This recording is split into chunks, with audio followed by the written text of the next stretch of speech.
മുസ്തബയിലേക്ക് വീണ്ടും. മുസ്തബ, ഇപ്പോഴും രോഷമടങ്ങാതെ തുടരുകയാണോ പ്രവർത്തകർ, പുരോഹിതർ അവിടെ? തീർച്ചയായും നിഷാദ്, ഞാൻ നേരത്തെ പറഞ്ഞതിന്റെ ബാക്കി, അതായത് അല്പമെങ്കിലും ആ ബിഷപ്പ് ഹൗസിന് മുമ്പിൽ നിന്നുള്ള സമരത്തിന് അയവ് വന്നിട്ടുണ്ട്. അത് ഇങ്ങോട്ടേക്ക് മാറി ഇപ്പോൾ ഈ വൈദികർ നിരാഹാരമിരിക്കുന്ന, നേരത്തെ പോലീസ് കൊണ്ടുചെന്നാക്കിയ ഈ ബസലിക്കയുടെ മുറ്റത്ത് തന്നെ വൈദികർ അവരുടെ പ്രതിഷേധം തുടരുകയാണ്. ഒപ്പം പുറത്ത് ഈ അൽമായ മുന്നേറ്റ സമിതി പ്രവർത്തകരും പ്രതിഷേധിക്കുകയാണ്.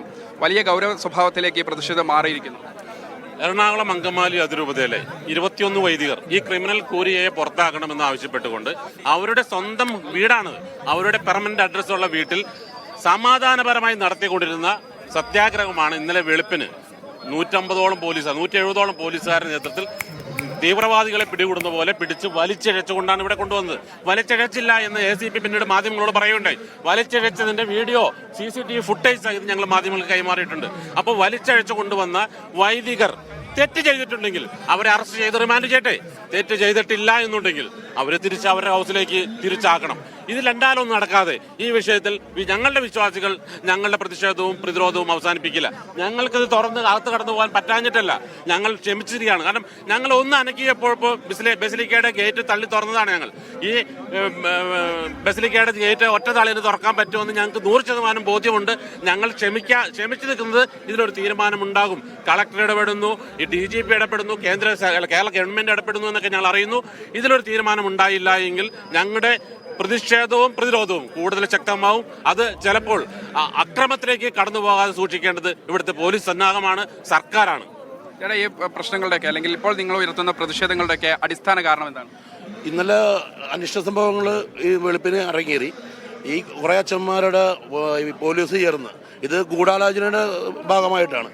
ഇവിടെ അച്ഛന്മാരുടെ പാവപ്പെട്ട് ഇവിടെ ഓൾഡ് ഏജ് ഹോമിൽ കഴിയുന്ന അച്ഛന്മാരുടെ വരെയും 10-80 വയസ്സുള്ള അച്ഛന്മാരുടെ കാലും തല്ലി ഒടിച്ച് ഒരു പട്ടിയെ വലിച്ചു പോകുന്നവരെ ഞങ്ങളുടെ ബഹുമാനപ്പെട്ട വൈദികരെ ഈ പോലീസിന് എന്തധികാരത്തിലാണ് ഈ പോലീസ് ഈ വൈദികരെ വലിച്ചിഴച്ചു കൊണ്ടുപോകാൻ?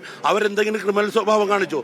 എന്തെങ്കിലും അക്രമം കാണിച്ചോ? അല്ലാതെ ഒരു പട്ടിയെ പോലെ വലിച്ചിഴക്കാൻ ഇവർക്ക് ആരാണ് അധികാരം കൊടുത്തത്? ഞാൻ നേരത്തെ പറഞ്ഞതുപോലെ പോലീസിന്റെ നടപടികളാണ് കുറച്ചുകൂടി ഗൗരവമായ സ്വഭാവത്തിലേക്ക് കാര്യങ്ങൾ കൊണ്ടുചെന്ന് എത്തിച്ചത് എന്ന് ഇപ്പോഴും ഇവർ ആരോപിക്കുന്നുണ്ട്. അതായത് അത് ഈ ACPയുടെ നടപടികൾ വലിയ പ്രതിഷേധത്തിലേക്ക് കാര്യങ്ങൾ കൊണ്ടുപോയി എന്നുള്ളത് തന്നെയാണ് ഏറ്റവും വലിയ പ്രശ്നം. അതുകൊണ്ട് തന്നെ സ്വാഭാവികമായും പോലീസിനെതിരെ കടുത്ത വിയോജിപ്പും അതോടൊപ്പം തന്നെ പ്രതിഷേധവുമൊക്കെ ഉണ്ടാവുകയാണ്. പോലീസിനെതിരെയാണ് കൂടുതൽ വലിയ പ്രശ്നങ്ങളിലേക്കും പ്രതിഷേധങ്ങളിലേക്കും ഒക്കെ കാര്യങ്ങൾ പോകുന്നത്. എന്തായാലും ഒരുപക്ഷെ നമുക്ക് ഈ വിഷയവുമായി ബന്ധപ്പെട്ട് കൂടുതൽ വൈദികരുടെ കൂടി പ്രതികരണങ്ങൾ തേടുകയാണ്. ഒരുപക്ഷെ ഏതെങ്കിലും തരത്തിൽ ഈ വിഷയങ്ങൾ ഇങ്ങനെ ഗൗരവ സ്വഭാവത്തിലേക്ക് എത്തുമ്പോൾ അത് കൂടുതൽ വൈദികരുടെ ഒരു പ്രതിഷേധം കൂടിയാണ്. ഈ പ്രതിഷേധങ്ങൾക്കൊക്കെ ഏറ്റവും മുന്നിൽ നിന്ന് നേതൃത്വം നൽകിക്കൊണ്ടിരിക്കുന്നത് വൈദികർ കൂടിയാണ്. അതുകൊണ്ട് തന്നെ വൈദികരുടെ പ്രതികരണം കൂടി നമ്മൾ നോക്കുന്നുണ്ട്. ഏതായാലും ഞാൻ നേരത്തെ പറഞ്ഞതുപോലെ 21 വൈദികരാണ് അകത്തുള്ളത്. ഈ 21 വൈദികരുടെ